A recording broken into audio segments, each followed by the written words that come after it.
This is Internet Marketing.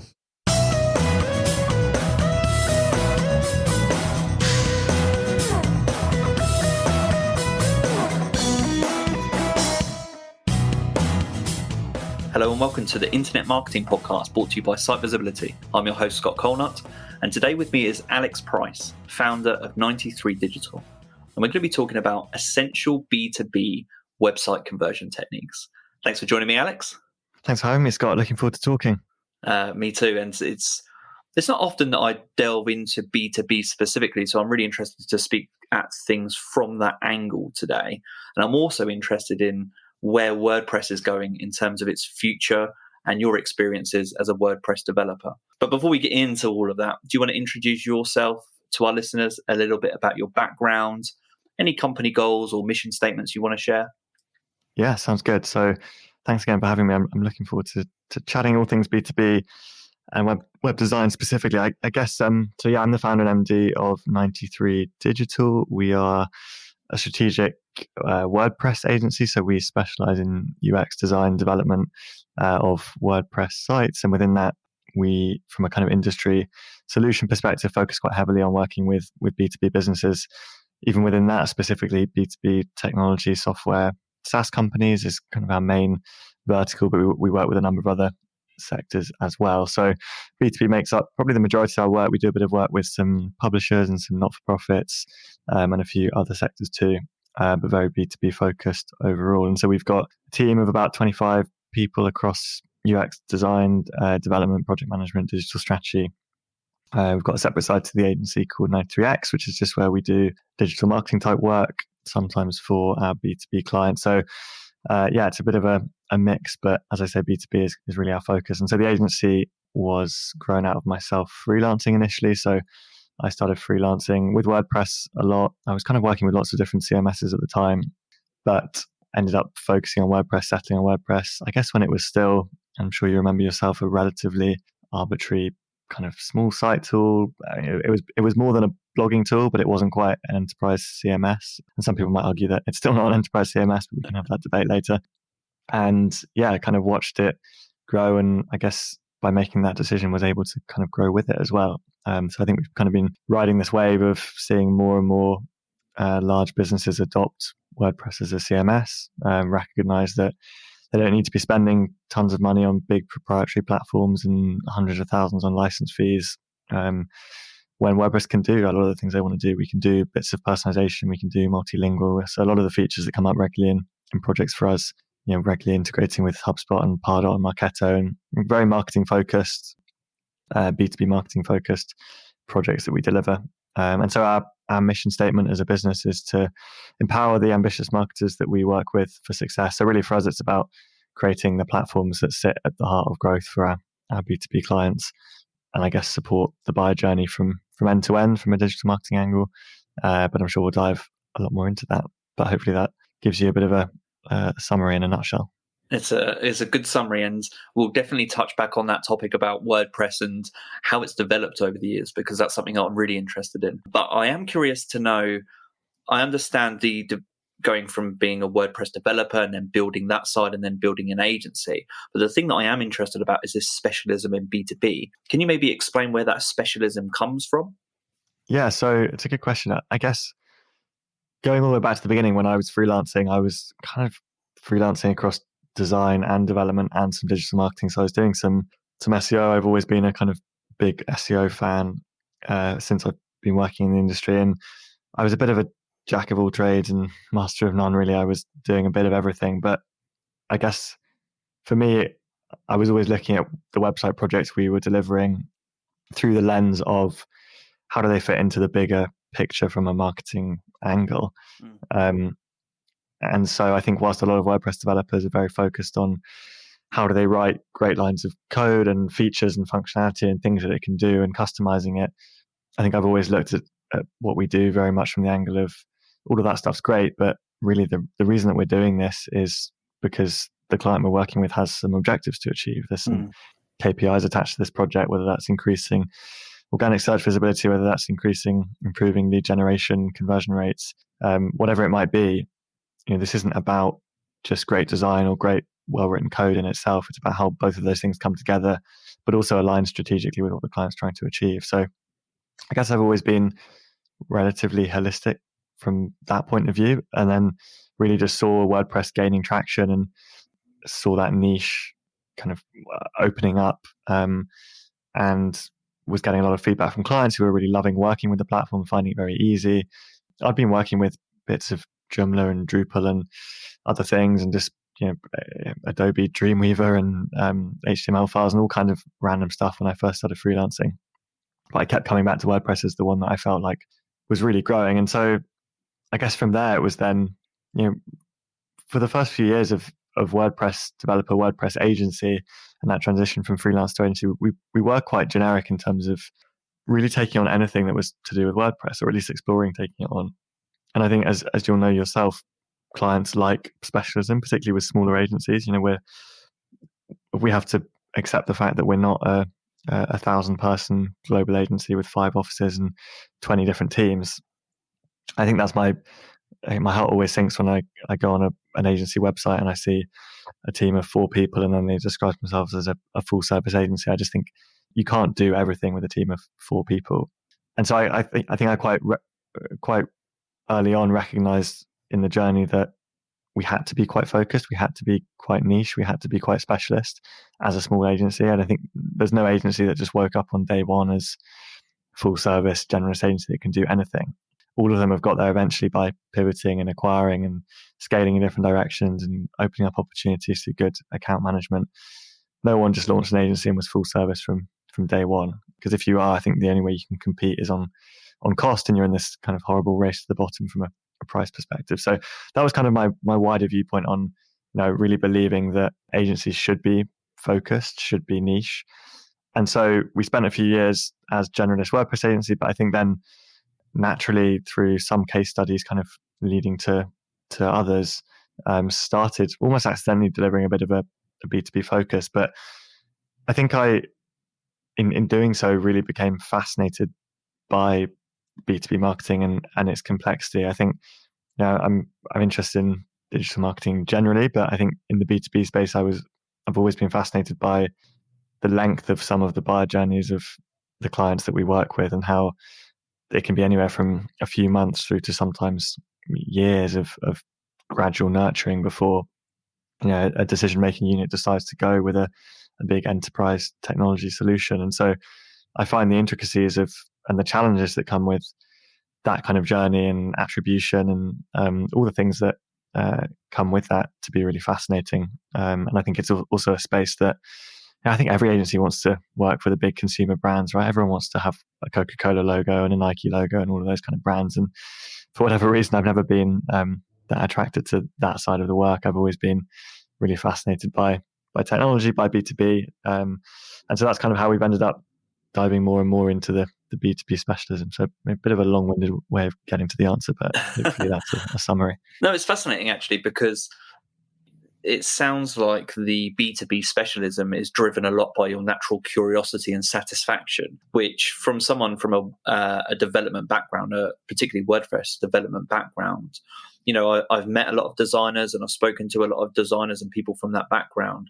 And it's very rare that you hear them being focused on the end objective. Again, I've worked with a lot of agencies that are very focused on the aesthetic of the website. And from a marketing perspective, that's one of my biggest challenges over the years, is that someone builds a new website and forgets what its intention is. And it's a really tough one, because I think there's so many. I mean, there's how many different types of agency there are, right? There's brand-led agencies, there's design, creative, development, and I think it's always been our ambition, and we're getting there over time. I think we've done a really good job over the last year, but it's not easy to be as deep and focused from a specialism angle within UX and design, within development in the WordPress ecosystem, and within digital strategy marketing more generally. I think a lot of agencies lose sight of the fact that they're usually working with a head of marketing, a CMO, a digital marketing manager, whatever it is. And they're a marketer with marketing objectives, reporting on marketing numbers. And then agencies go in and try and sell widgets and features and functionalities without tying those back to why they're doing it, or the reasoning behind things and how it will feed into them achieving their objectives. So yeah, it's something that I think a lot about and I'm kind of really, really big on overall. I think it's really key for all agencies. Is that ever difficult for you to personally manage amongst creative people in your team? And I say that in context of, I imagine sometimes that when you personally might be dealing with more creative designers, they probably want to experiment with certain features, certain design techniques that won't necessarily have a business goal or the business impact that you're thinking and you have in mind. Curious to know whether that's a challenge that you come up against often. Yeah, it's a really good question. It's something that we've definitely come up against. I guess, particularly in the last year or so, we've had some kind of agency-wide goals and objectives and had a lot of initiatives to try and kind of back those up. One of which was commercial understanding, one of which was client focus, to really constantly connecting all of the team back to what's driving the projects we work on, why they're happening, and what the objective is. So there's small things we can do, like we bring all of our team, even if they might not be touching a project for 3 months once it's finished, discovery and UX and design and everything. So a developer, for example, will still come to the very initial kickoff meeting with the client, with all the stakeholders, and we really focus on why the project's happening. What are they looking to get from it? And so that's it sounds like an obvious example, but just one small way of getting an entire team understanding how what they do and what they're so specialist in and what they're expert at fits into our clients achieving their objective. But you're right to acknowledge that it can be tough, and to some extent, we don't want to keep people focused entirely on that. Like as a designer, you need some creative free reign. As a developer, you want to kind of push the limits of what can be done. So I think it's about letting people kind of experiment and push as far as they can, but just making sure that there's this kind of underlying message of that's reiterated across projects, across culture, across team generally, of this is why we're doing what we're doing.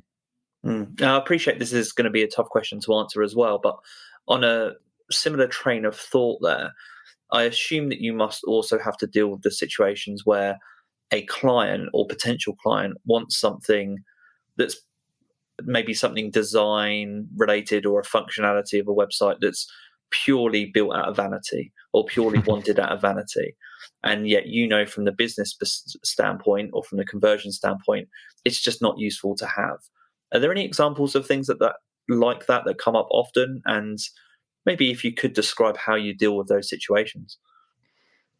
Yeah, good question. I guess the challenge is that you're right in observing that we're dealing with a discipline which is eventually, in some form or another, quite visually apparent, right? And we output something that can be seen and used by people. And with that, anything in the design sphere comes the possibility that people input from a purely subjective standpoint. It's their opinion, their perspective on something.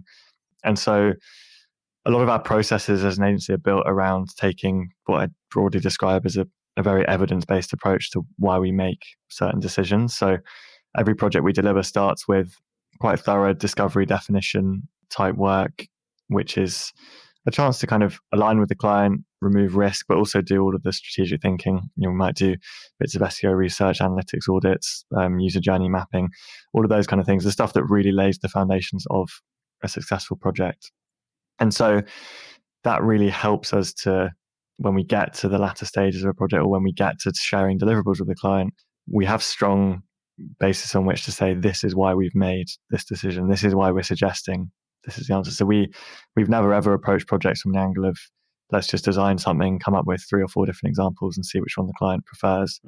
For us, there's a scientific approach that should be followed, which in theory should almost result in kind of one output. So rather than there being a ton of options, if we're understanding the user journeys, we're doing thorough research, we're mapping out sitemaps and IAs in line with all of that research.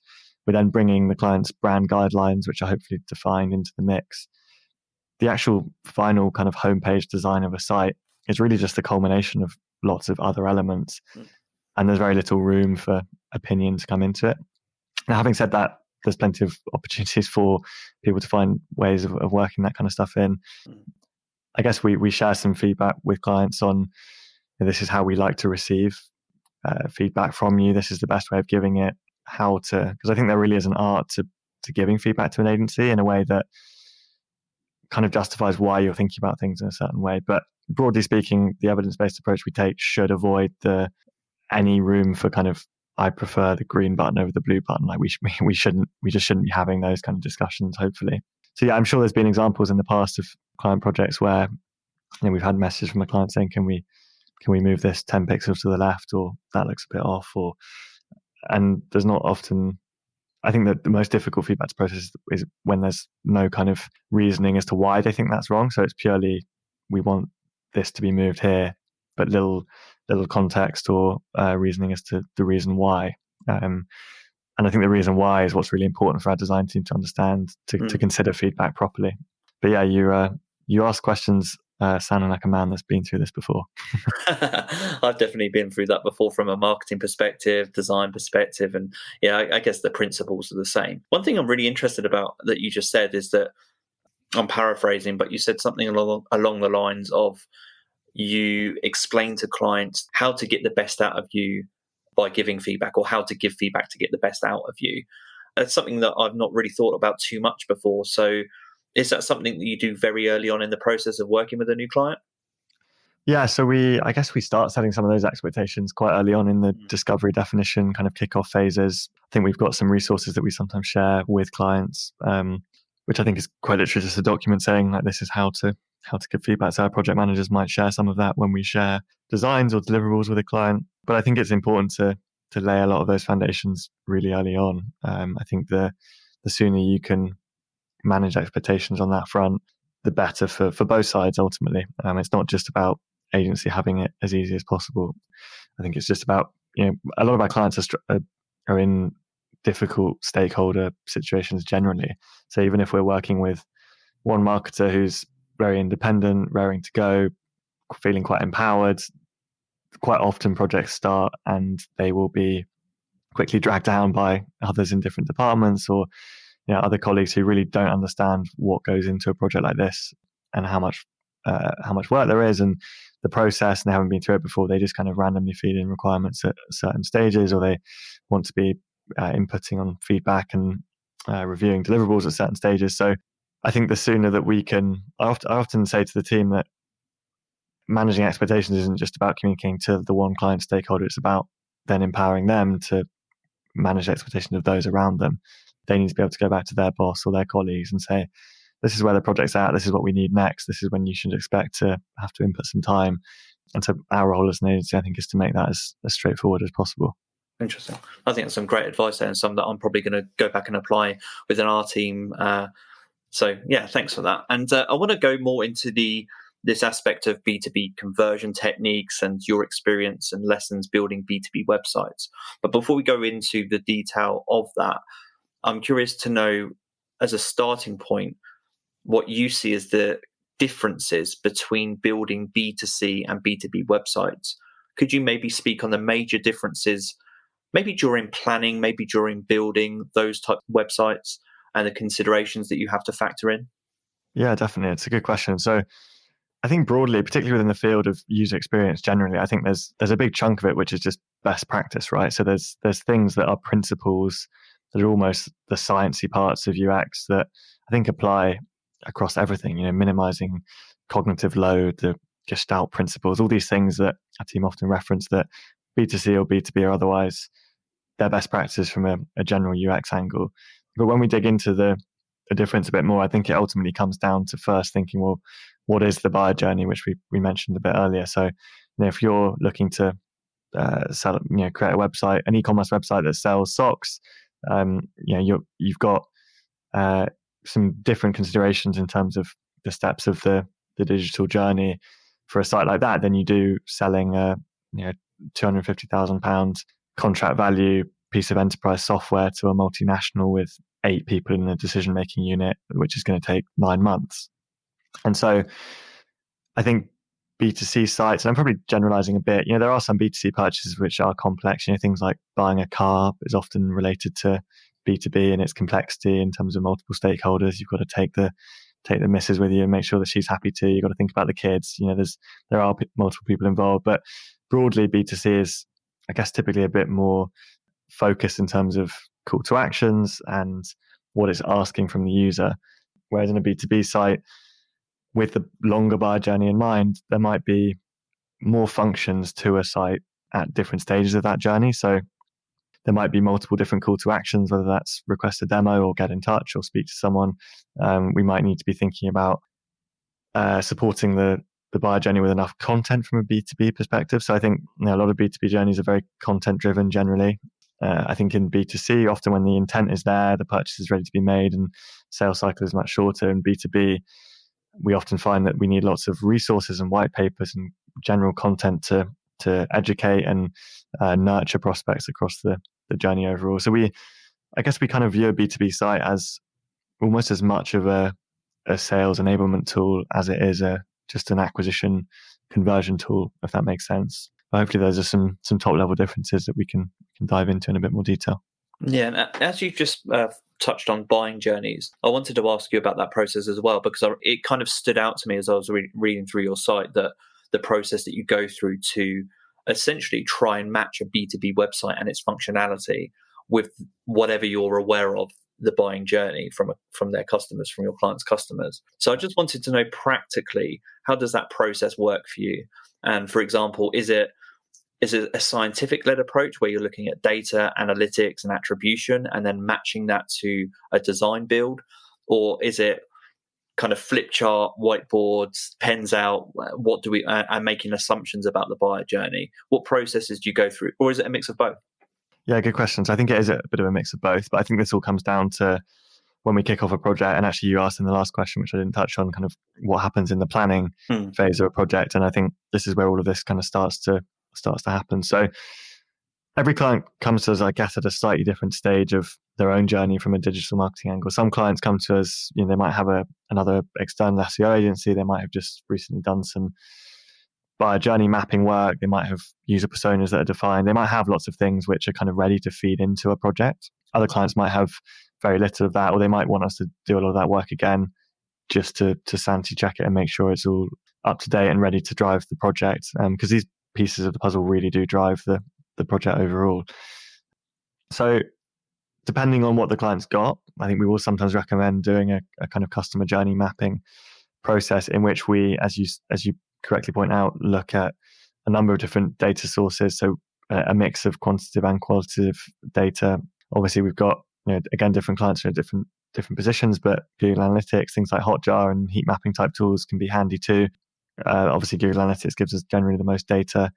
We will often be looking at talking to some of the marketing's colleagues in sales. So understanding the sales journey, how do you define leads at different stages? At what point, does a marketing qualified lead become the sales qualified lead? What's the handover process?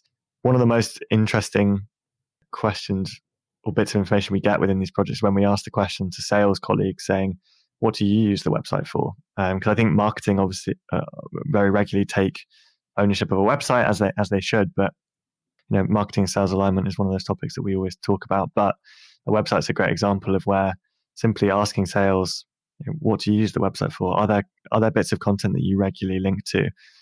Are there things that you regularly share with prospects after calls, or those kind of things can be hugely insightful? Because, as I say, with the length of the journey, we often need to look at a website as a sales enablement tool overall, rather than purely an acquisition tool. So there's a lot of gathering of information across data sources and talking to people, which helps us to build that picture. And I think you kind of touched on an interesting point, which is kind of, do we build the site to align with the current buyer journey, or actually are we trying to use the site to fundamentally change the buyer journey that the user's going on? And I think there's quite a key difference, because sometimes the client will come to us and say, a big part of all the work we're doing at the moment is to shorten the sales cycle. On average at 6 months, we want it to become 5 or 4 or something.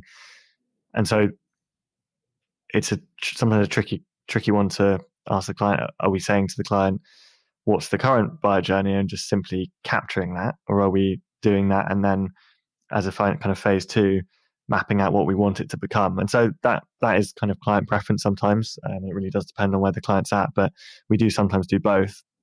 And that process is, again, as you say, often in a room, or hopefully when it's not COVID, at least in a room with some notepads and a whiteboard. And there's a different kind of workshops and exercises we can run to try and help capture that information. But the final output from that should be a customer journey map, which kind of breaks down the different stages of the buyer journey, And there's all kinds of different things we include on it. What type of content does the user need? How are they feeling at that time? What's their biggest pain point or challenge? What's the next call to action? So there's this whole kind of matrix of things that we can feed into that again, depending on the client. But that really is a great starting point, just to take a top level view of everything and to allow our design UX team to start thinking about how the website can support that overall. It's really interesting reflecting on what you just said, because in what you've just said lies the problem. If you don't focus on the business goals of a website, then you could, for example, go and build a website that's beautiful but doesn't actually meet your current audiences or your current customers' buying journey, in which case you've just alienated your entire audience or your entire customer base. So just going through that process of planning or understanding more about the buying journeys, the goals for those customers, is so important in the process of design, at least in my opinion, and it sounds like yours too. Definitely, yeah. It's one of those things where actually we find that the work that we do there actually has quite big knock-on effects across lots of other things too. And so it's not just, although the client's coming at it and we're looking at it from a very website project specific perspective at that point, a lot of the work that we do might output in things that actually help make wider change across the business or to wider kind of digital marketing strategies. So yeah, it can start with a very website specific focus, but can open up all sorts of questions, and which can be a barrier. Sometimes it can slow things down a bit, but it's a healthy process to go through, I think. And touching on, you talked about different aspects of B2B websites and acquisition. And basically you talked a little bit about the marketing funnel and how their website has to serve each stage of that funnel. But jumping into the topic of this episode and the conversion aspects of that, I'm curious to know from your perspective. I can tell you're passionate about the topic, so I'm interested to know the conversion techniques that are top of mind for you when building B2B websites. So it could be features, it could be functionality, it could be marketing tactics that you've seen. I'm just curious to know from your perspective the things that excite you and the things that you know that work. Yeah, definitely. So yeah, I think across all of our clients, there's a real mix of different things we can throw in there. I think obviously most of our projects are integrated with some kind of marketing automation tool. So most of our data capture is going into a Pardot, HubSpot, Marketo type tool. But we're always looking at how we can integrate different kind of features or functionalities into that, whether that's like use our calculator to see how much you might save or to see how much money you might make, or those kind of features, whether that's just more generic kind of gated content, white papers, resources of different kinds. I think one thing that is definitely a trend across all our projects is building out pretty extensive, quite thorough content hubs, knowledge hubs, resource hubs, whatever you want to call them. But these very kind of central locations which tie together, hopefully some kind of free text search, but also tagging and filtering and sorting and searching to really help get the customer to what they're looking for as quickly as possible. So I think that's definitely a big part of kind of frictionless journeys and making sure that the user can get to what they want. So I guess on a more simple level too, there's all of the usual, clear call to actions and the best practices. I think there's always a lot of debate, particularly around our B2B tech clients, around get in touch versus request a demo versus all of these kind of things. And again, some of that is steered by the client and their overall buyer journey and their team and how they process leads. But that's always an interesting one to think a little bit about. I guess pricing is one of those things too that, particularly in the B2B kind of SaaS space, do you display pricing on the website? How much pricing information do you give away? I think in certain cases we can see that work quite well for certain products, equally in certain cases not. I think the one thing I would say that I absolutely hate and drives me insane is when you go on a website and there's a button that says pricing and you click it and then it doesn't give you any pricing. That seems to be a horrible B2B SaaS trend that I keep seeing, where I guess the thinking is, if I click on this, I'm then going to kind of be so close to converting that I'm going to want to get in touch anyway. But I always just feel kind of angry that I've been tricked into clicking on pricing, expecting. And again, it's a really good example of a very basic fundamental UX best practice, which is to kind of manage expectations and not promise people something that they're not going to get. When you click on pricing, if you're not going to have pricing on the page, just don't call it pricing, just call it something else. But it's not uncommon to see that where you click on pricing and then it just says, to find out our pricing, you need to set up a call, get in touch, whatever it is. So I personally think that ultimately limits conversions. I really think that annoys more people than it seems to capture. But I might be wrong. I don't have the data to back that one up. But in terms of other things, I think the stuff that I'm most interested in is, as I say, looking at interactive features and elements that we can build into the site that is an opportunity for our clients to kind of capture conversions in a different way. Because I think the power of what you can do, just knowing, with an email address captured, or a cookie set in terms of retargeting and remarketing and kind of nurturing and marketing automation, all the different things that are possible, getting a conversion of some kind with such a long buyer journey ahead often can be a really powerful thing to do. So yeah, hopefully that gives you a sense of some of the things that we explore. Yeah, I was just thinking actually that in terms of, quite naively, I was thinking about WordPress, and I want to come on to the different challenges that WordPress faces in the years ahead and all of the competition. But I was thinking actually one of the real benefits of WordPress still, as it has been over the years, is in integrations with partner kind of automation tools. Yeah. And I was, from a B2B perspective, if you're launching a website and you're thinking about marketing automation, or you already have marketing automation in place, then WordPress must be near the top of that list because of its ease of integrations. I'm assuming that's what you see a lot, and that's also one reason why you go down that WordPress route, not only obviously being a specialist, but because there's so many existing integrations that make it a lot easier from a B2B perspective. Yeah, definitely. And I think, a big reason that clients are still adopting WordPress at quite a speed is that the kind of ecosystem that surrounds it gives them a lot of flexibility. They know that there's a large pool of developers. There's a lot of options in terms of how they continue working with WordPress. But as you say, yeah, it's very easy to integrate with all kinds of different things. So a lot of our clients will sometimes use landing pages that are hosted by a HubSpot or a Pardot. So they might use those for kind of paid campaigns, paid channels, or they might use WordPress landing pages and then just have the forms embedded on them. It varies slightly based on client preference. I don't think there's necessarily a right or wrong. I think for some kind of very conversion focused sites or landing pages, which is, you're running through a PPC campaign or a LinkedIn ad or something, you can set them up on a kind of non-indexed landing page on HubSpot or something, whereas other landing pages you might want to be kind of on your main site, findable through Google or findable on the sitemap, etc. But yeah, it's definitely a big plus of working with WordPress. It's just very easy being able to integrate all of these tools into the mix. Another thing that I'm reflecting on in terms of what you've just said is that with B2B websites, you talked about UX expectations and setting the expectations for users within the design. And I think what I see from a B2B perspective is still sometimes, again, I'm making a bit of a generalization here, but sometimes the tactic being used where let's not put that information on our website because that will encourage people to pick up the phone and ask us these questions. Yeah.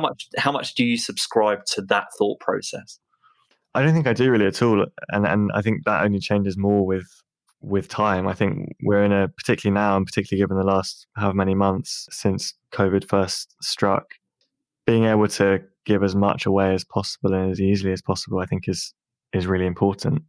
I don't think that more and more research keeps coming out showing how much of the B2B buyer journey more generally starts with a Google or starts with some kind of organic search and starts with some kind of digital research. There was a report from Gartner recently which backed that up, and I think those numbers will just keep on increasing as people spend more time on the computer, as digital increases, as a younger generation of decision makers who are used to turning to Google continues to do so. I think there's certain industries, legal tech we've worked with, and financial, some fintechs and stuff, where they are targeting a demographic who is typically a 50-year-old plus male who works in IT. And yeah, there might be some merits in suggesting that they don't want to do stuff by Google. They make decisions based on relationship.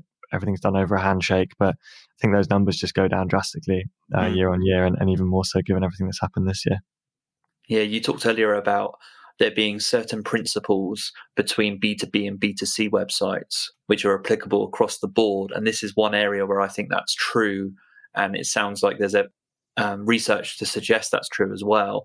In in that I think that level of transparency, I can't remember the phrase that you used, managing and setting expectations. Yeah. I think at one point in time, maybe a decade ago, maybe 15 years ago, there were distinct differences between how B2B and B2C websites were presented in terms of the information that they supplied. But that's Definitely. becoming less and less so. Yeah, Actually, I think from a conversion angle too, more generally, just on that point, it's really conversion limiting to not include clear indication of what the user should expect next, right? And I think there's a fintech client that we work with, which is a really good example of where they basically just had a contact page on their website, which you filled out a form and it said thanks for your message, and that was pretty much it. You didn't really have much indication of anything. They also had a kind of set up a free account. They're a fintech SaaS platform, and their marketing site allowed people to basically start the account creation process and then open a test account. And the steps involved in that were, again, it just wasn't clear what they were going to be asking for next. You just kept clicking next, and it asked for more information. And we redesigned that completely so that we had little numbers along the top. So, you're on step 1 of 4. This is step 2. And lots of small indicators and UI, UX elements that just gave people a sense of what was coming next and what we were going to be asking of them. And we saw conversion rates go up accordingly once that was launched. So, yeah, I think giving people a really clear idea of what to expect and what's coming up is really key. Well, it makes me think about live chat. And I know live chat's not a new thing, but I think we all experienced it most commonly with B2C websites, and we've got pretty used to that. Yeah. But for me personally, just as a consumer, I expect live chat, or at least I find live chat useful on service-based and on B2B sites. And I'm just thinking from my experience, from a marketing perspective, I know when we've made that recommendation to at least explore live chat as a marketing function or as a conversion function for the clients that we've worked in the past, I feel like generally it's been met with some reluctance. But based on what you're saying, it feels like that's not a bad thing to experiment with, because, as you've said, the lines are blurring a little bit between B2C and B2B expectations when a user's landing on that website. Yeah, I think there's some merits to exploring live chat. I would say that actually the same fintech client that I mentioned, I think, had a bad experience with it in that they didn't invest enough in the kind of people and training and process side of who was actually manning that live chat. How were they talking? They had some issues with, I think, quite kind of casual, almost text-like language being used across, talking to clients and prospects and stuff. And it's one of those, it just made me think, although it might seem obvious to some of us, you need to, as with most things in digital and marketing generally, it's not about the tool, it's about the people and process that are behind it. And so I think you have to do some thinking about how you're going to use it, who's going to be using it. Is it marketing? Is it sales? Is it a BDR, an account exec, or, who's there and what's the goal of using it? So I guess that's the live chat side. I think chatbots too are quite interesting. I feel like there's just generally a lot of hype around these things, and actual usage and adoption and results have been mixed. I think in some cases, they've obviously been a success for a number of businesses, but I think lots of other businesses have tried them and not seen the same results for them. But I'm a big believer in the kind of testing mentality. So with most of these things, it's pretty low barrier to entry to give them a go. I'm interested to know, I know a lot of our listeners are probably still using WordPress sites, and I'm curious to tap into your experience and your interest into the third-party tools and services available for WordPress, so plugins. Are there any go-tos for you that are kind of there every time that you use for every website, or just tools or plugins or services that you just love using because they really represent the WordPress community well and they're just quality products? Yeah, so we work very closely with a hosting company called WP Engine, who you might have come across. So from a hosting angle, we work a lot with them, and we're one of just a few of their top tier of partner in the UK. But that really is because we love them, and they do a great job for us. They make our life extremely easy, built-in backups and good performance features and all of those kind of things. So that's a really key service, and pretty much every one of our clients ends up hosting with them. I'm a big fan of Cloudflare. I don't know whether you've come across it, but that's a great tool to kind of layer on top of. And WP Engine actually have an integration of sorts with them, but you can use it separately too. And that has some really nice features from a security and from a speed angle. Obviously, with Core Web Vitals and kind of recent updates to Google and how they're going to be measuring performance of sites, speed is the top of the list on almost all the briefs we get at the moment. And so we're always looking at how we can push things forward on that front. So those are a couple that are more kind of infrastructure focused. I guess we work quite a lot with advanced custom fields within WordPress. So a really nice way, even with the new Gutenberg editor, of building out customized blocks that users can work with within the CMS without necessarily needing a full team of like deeply specialist React developers to custom build every Gutenberg block. So Gutenberg's the new editor within WordPress. It's a really nice kind of flexible system for editing content, but it's a bit of a technological change for a lot of WordPress developers. And so using custom fields and similar is a nice way of bridging that gap. I guess other than that, it's the usual kind of Yoast for SEO. Rank Math is a plugin that we've been seeing more and more of on the SEO front, which seems to be rising in popularity quite a lot. Gravity Forms comes up quite a lot for any forms. Again, most of our clients are now integrating with a HubSpot, Pardot, Marketo-esque external data capture source rather than doing that within WordPress. And I think equally with all of the GDPR changes that have happened, we need to be careful about storing data kind of inside the WordPress database. Ideally, we would just feed that through into the client's own system, and that keeps things much easier from a GDPR data processing angle. So those are a few things that come up regularly. I guess as a general rule of thumb, we try to keep plugins to some limit on a site, just so that sites remain running as stable and quick and secure as possible over the medium to long term as well. But there's definitely a few that pop up regularly. As we're talking about plugins and services and things that you use and you're interested in and like using, I'm curious to know, of course, we can share your website link and give the examples of your websites that you build. But are there any B2B websites that you commonly refer back to, whether that's just because you love their design, you love their functionality, you love what they do from a conversion perspective, that aren't built by you? Oh, good question. I thought you were going to ask me for ones that we had built or clients. So, well, you're welcome to share those as well. If there are, any that you haven't built, and also any that you have. Yeah, I'm trying to think. I mean, there's a few big B2B tech kind of SaaS companies which I think generally do a good job with their site. There's a few that actually probably come up on a lot of briefs that we get. It's things like Drift and Segment and those kind of MarTech focused sites, which being in the marketing landscape and using some of these tools we've just talked about, like chatbots and other things, they do a good job of using them themselves. So yeah, those are nice examples of quite. I guess there's always a bit of and it probably comes up on Twitter and LinkedIn, and I occasionally see these posts where people are complaining that all tech company websites kind of look the same, and someone will attach like 12 different screenshots of a tech company website and be like, oh, they're all the same. And I get that, but I also get that with everything we've just said and been talking about from a user experience angle, there's a reason why a lot of that works. And with a lot of these sites, they perform really well. Yeah, they might not be changing the game and completely reinventing the wheel, but to some extent we have to accept that they are highly usable and they perform really well. And I always laugh at when sites get referenced which are kind of, they've won awards at the Webbies or all of these kind of things, and you click on them and they're like, from a design angle and from a creative angle, you're like, wow, this is really mind-blowing. But then you think, actually, I have no idea where the menu is. I don't know how to scroll. It's hijacking everything I'm doing when I move my mouse around. And from a user experience angle, it's really, really poor. So there is this way up of being visually impressive and creating interactive, immersive experiences. But at the same time, as we've talked about, this has to deliver from a marketing angle. And unfortunately, those two things can work in opposition to one another. And you do kind of have to pick one or the other eventually. So it's an interesting challenge, plus balancing that out with SEO and content. And so it is a constant kind of juggling act between lots of priorities and making sure that we balance them all fairly.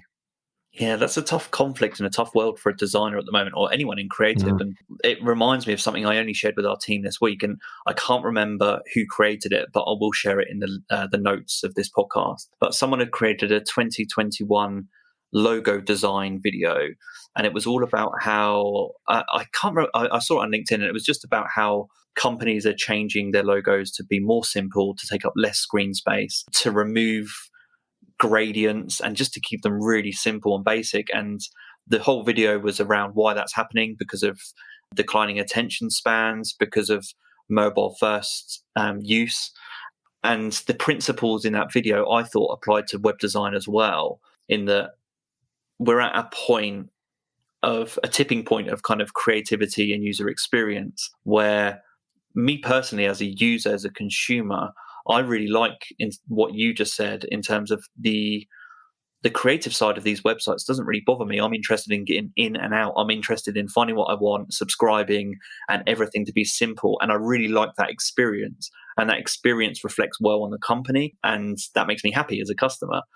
But I do think and I do see the argument for the fact that where does creativity come in this mix? And is creativity being sacrificed for user experience because of the attention spans and distractions that I just spoken about? Yeah, it's a real tough one. I think there's a certain type of creative or designer that thinks that immersive experiences are just about immersive experiences. But as you've just pointed out, the experience is really about getting to what you want as quickly as possible. Or it's not about visually impressing someone or them opening the website and going, wow, this is cool. That's, for me, that's just, that means absolutely nothing in terms of reaction. I think we often say to the team now that we get almost two types of inquiry from clients. One is we're looking for an update to our shop window, and one is we need a new digital marketing machine. And you can probably tell based on everything we've said that we only will really ever take on the second type of project if a client just views the website as basically a interactive calling card that just needs to look nice. Now, that's not really aligned with how we view how a website should work for a client, how it really should support marketing overall. So yeah, a tricky one for sure. But and as you know from an SEO angle too, like trying to balance UX and SEO is a tricky one too. Like we could design sites which will basically just text on a page that's really lightweight and really well structured, and Google would love it, but it would offer a terrible user experience as well. So it's just trying to balance all of these things out can be a challenge. But fortunately, Google provide a lot of guidelines and are quite transparent about what good looks like. Even though obviously they're a bit shady about how SEO works overall, and they'd rather it didn't exist. But there's enough out there to kind of guide what a good user experience should look like. Before I let you go and before we kind of close out the podcast, I did want to ask you that question in terms of your examples of the websites that you built. Are there any that stand out to you as just examples that you're particularly proud of that I can link to in the show? Yeah, so two probably jump out at me. One is a site for mighty.com, so that's mitie.com, who are a big facilities management business. So they're kind of 50,000 employees across the UK, cleaning airports and London bus stops and all kinds of different services and sectors, security, all kinds of things. That was a really great project based on what I said earlier with that evidence-based approach, really driving the project. So quite a traditional sales journey, business done offline, old school from a kind of sales and new business angle. And this project we delivered was really, I think, eye-opening for the whole business about how digital marketing can support a business like theirs. And again, they didn't think that leads would convert through a website, but they now do. And so it's caused a lot of change and been a really positive vehicle for change more widely across such a huge organization, which is exciting for us. And then we worked with a B2B client called Cadence, which I always like to talk about too, which went live in August. But so that's cadence.com, Cadence with a K. And we did a lot of SEO work driving that project. And I wish every case study looked a bit like this, but we quite literally put the site live, I think on like the 4th of August or something. And all of the research and the sitemap and content that we've been writing in the background and everything else, it was like taking the lid off a box with a spring in it. Like the site was so bad before from a UX and content angle, but it was quite an old business, good backlink profile, global business. And so it really was just primed and ready to go. And it was like unleashing this content and sitemap and UX on it. And it just, I've never seen anything like it in terms of how it took off pretty much overnight. And obviously the number of leads and all the other things coming in off the back of it. So you can tell probably from how I talk about these things that when we start to see real hard results coming in off the back of them, it's what gets me most excited. So those are a couple of examples. Brilliant. And that takes our conversation full circle actually to your beginning and why the company exists in the first place and how you ended up in this position. So before I let you go, do you want to let our listeners know where they can find out more about you personally and your company? Yeah, sure. So 93digital.co.uk. I'm on LinkedIn at Alex Price. Otherwise, my email is alex@93digital.co.uk if anyone wants to drop me a message. But thanks for listening. Brilliant. Thanks. That's been a really interesting episode. So thanks so much for coming on, for sharing your experience, and everything that we've discussed today will be linked in the show notes. For now, I'll let you go, Alex, and say thank you very much. And this has been the Internet Marketing Podcast. Thanks, Scott.